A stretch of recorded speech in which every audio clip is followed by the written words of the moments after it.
منظر دلهای ما کرب و بلای حسین، مرغ دل ما زند پر به هوای حسین. یک نگه کربلاش بهبود از در بهشت، جنتی اهل دل است صحن و سرای حسین.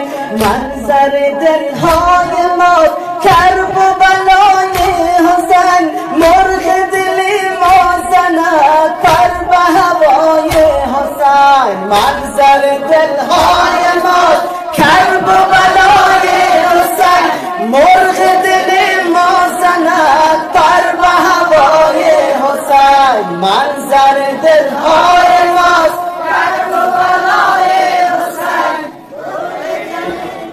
زند پر به هوای حسین. تربت پاکش بود داروی هر درد من، دارو شفای خداست کرب و بلای حسین. هر کی رود کربلا بوسه زند مرقدش، بشنود از کودکان بانگ نوای حسین. منظر دلهای ما کرب و بلای حسین، مرغ دل ما زند پر به هوای حسین. منظر دلهای ما کرب و بلای حسین، مرغ دل ما زند پر به هوای حسین. منظر دلهای ما کرب و بلای حسین، مرغ دل ما زند پر به هوای حسین. چون به عزا خانش، چون به عزا خانش هستنه پر ملائک بود فرشی ازای حسین. خندک و نان می رود روز جزا در بهشت، هر کی به دنیا کند گریه برای حسین. هر کی به دنیا کند گریه برای حسین.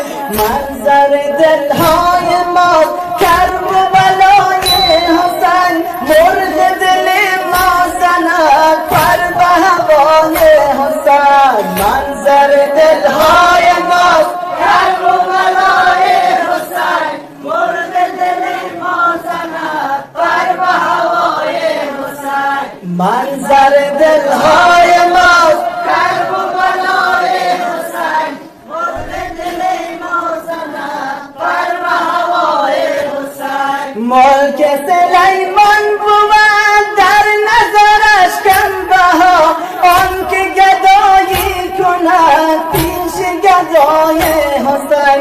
غم نخورم بعد از این در سرای دیگر، تا که شکوهی شدن نو سرای حسین. منظر دلهای ما کرب و بلای حسین، مرغ دل ما زند پر به هوای حسین. دلهای ما کرب و بلای حسین، مرغ دل ما زند پر به هوای حسین. منظر دلهای